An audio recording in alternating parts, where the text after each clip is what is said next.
Good day, everyone. I am Gracie Ann Briscoe, a student at the Aspen University.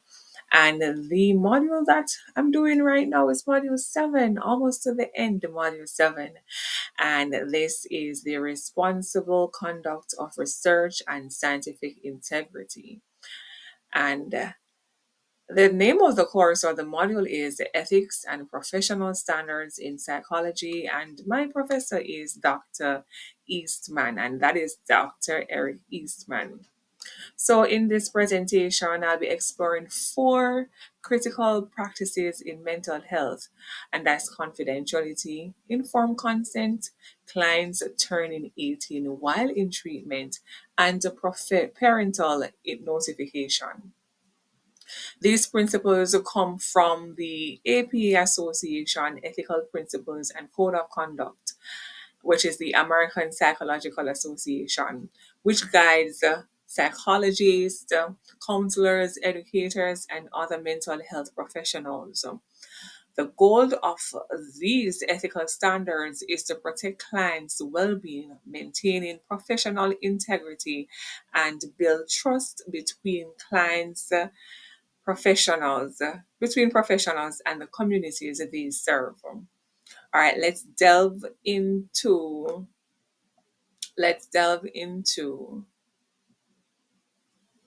client confidentiality. Client confidentiality refers to the ethical and legal duty of a mental health professional to protect a client's private information, whether the information is written or spoken. This principle allows clients to feel safe sharing personal thoughts and experiences. When people feel confident that their information will remain private, they are more honest and open, which leads a better outcome in therapy and also treatment. Confidentiality builds trust and safeguards both the client's dignity and the professional's integrity. However, there are certain exceptions. According to the American Psychological Association, confidential information can be shared without consent only when required or permitted by law. For example, when there is a risk of harm to the client by or others. A famous legal case, and this is just an example, a famous legal case in California led to a law requiring mental health professionals to warn or protect potential victims when there's a serious threat. This case established that the duty to protect others can, in some cases, override therapist client confidentiality. So confidentiality is essential but not obsolete or absolute. It must always be balanced with the responsibility to prevent. Let's move along into informed consent. Informed consent means that a client voluntarily agrees to treatment after being fully informed about what it involves, including the purpose, the benefits, risks, and possible alternatives. This process ensures that the client understands their choices and practices actively in their own care. It also protects both the client and the professional from misunderstanding later on. For example, before beginning therapy, a psychologist must explain what session will cover, how confidentiality works, and any potential risks or limits. However, there are some exceptions to full disclosure, especially in research. Some studies require deception to ensure unbiased results. For instance, as Cheng Tek Tai 2012 explains, in certain experiments, participants may be not told the full purpose of the study until after it is completed. Supporters argues that if deception doesn't harm participants, it can be justified in the name of scientific accuracy. Hmm.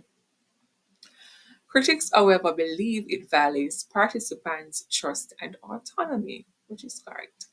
This ongoing debate reminds us that even with clear ethical codes, professional judgment and context are key in applying them correctly. Now, let's talk about what happens when a client turns 18 years of age while still in treatment. At 18 years, clients legally become adults and gain the right to make their own healthcare decisions.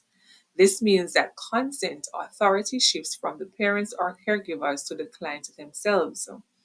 This transition can be complicated.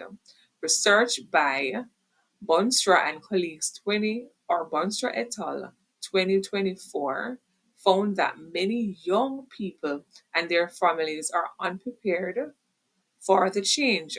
Common problems include poor communication between the child and adult mental health service, says unexpected changes in treatment access, and even loss of ongoing care. As professionals, undertaking these challenges help us guide young clients through the transition through this transition more smoothly, while preparing them clearly, maintaining consistent care, and ensuring they understand their new rights and responsibilities. The fourth ethical area is parenting or parental notification. This right of parents to be informed about matters concerning their child's well being. Parents generally have a legal and moral right to be involved in their child's healthcare decision. I repeat, parents generally have a legal and moral right to be involved in their child's healthcare decisions. However, this can sometimes conflict with a young person's right to privacy, especially in mental health care, where confidentiality helps build trust between therapists and adolescents.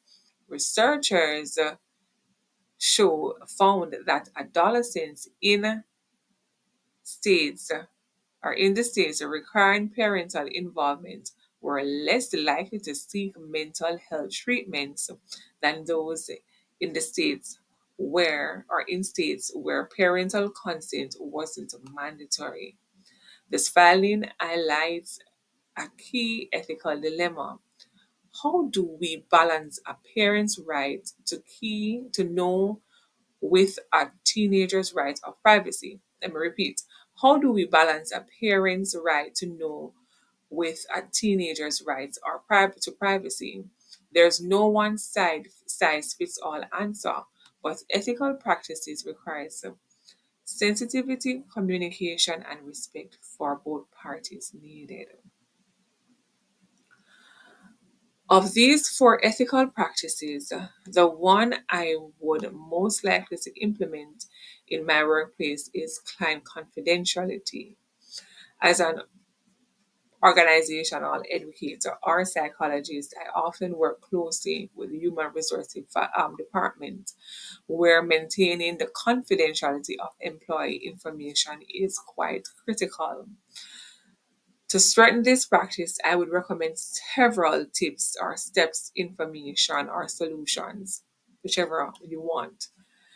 I would introduce secure digital platform to file sharing and communication using encryption to prevent unauthorized access. Number two, I'll store physical documents in controlled access area to reduce the risk of leaks or theft. Three, I would ensure compliance with all industry confidentiality regulations. Four, I would provide regular staff training to raise awareness of privacy risks, such as cyber attacks and social engineering. Five, stay updated and emerging security threats and invest in technologies like modern antivirus and anti-malware systems. By implementing these strategies, we can protect not just the client or employee information, but also the integrity and trustworthiness of the entire organization. I thank you for being with me within this presentation. Bye bye for now.